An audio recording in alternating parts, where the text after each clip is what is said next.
ભારતમાં કોઈ સેલિબ્રિટી હોય કે કોઈ સિંગર હોય કે કોઈ રાજનીતિક નેતા હોય કે કોઈ પણ ઇવેન્ટ હોય, ત્યારે ઇવેન્ટ કરે ત્યારે લોકોની ભીડ એમાં જતી હોય છે જોવા માટે અને એને અટેન્ડ કરવા માટે. તો એમાં કંઈ ખોટું નથી, પરંતુ એક વાત હું કહેવા માગું છું અલગ નજરિયેથી, કે આપણે કોઈક વ્યક્તિ જીવનમાં જ્યારે કોઈક મોટા મકસદથી જીવનમાં આગળ નીકળે તો ત્યારે એની એનર્જી એટલી બધી હોય છે, પૈસા એટલો બધો લગાવતો હોય છે, એની ટીમ એટલી બધી મજબૂત હોય છે, કે એનો ઓરા આટલો બધો મજબૂત હોય છે કે આપણે એના તરફ ખીચાવવાની કોશિશ કરીએ, એના નજીક જવાની, એના પ્રોગ્રામ અટેન્ડ કરવાની આપણને ઈચ્છા થાય.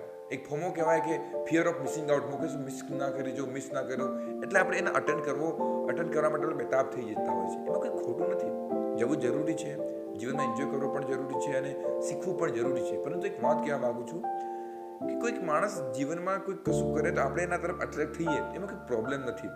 પરંતુ આપણે બધું છોડીને વ્યક્તિ ઉપર એને ગુલામ થઈ જવું અને જે કે તેમ કરવું, આખું બંધ કરીને એના પર ભરોસો કરવો અને જીવનનો બધો ટાઈમ એના ઉપર આપી દેવો, પોતાનું કામ છોડી દેવું, પોતાનું નુકસાન કરી દેવું, આ સમજદારીની વાતો નથી. કારણ કે એ વ્યક્તિને સમય આપ્યો છે એ ઇન્ડસ્ટ્રીને, એટલે આજે ફેમસ છે ને એટલે પ્રોગ્રામ કરે છે ને એટલે લોકો જાય છે. પરંતુ આપણે જીવનમાં કશું ના કરીએ, કશું એક્શન ના કરીએ, તો આપણે તો જે થઈએ ત્યાં જ રહી જવાનું. એ વ્યક્તિનો કોઈ ફરક નથી પડતો કે તમે તમારા જીવનમાં શું થાય. તમારા જીવનમાં ફરક ત્યારે જ પડશે જ્યારે આપણે કશું કરીશું. એટલે કોઈકના જોડે શીખવું, કોઈ પ્રોગ્રામ અટેન્ડ કરવું કોઈ પ્રોબ્લેમ નથી, પરંતુ એના પાસે દીવાનગી થઈ જવું અને એને કંટ્રોલમાં આવી જોઈએ, જે બોલે તેમ કરવું, એ સમજદારીની વાત નથી. આપણું જીવન આપણે માટે છે, એનો અલગ સફર છે, આપણો પણ અલગ સફર છે.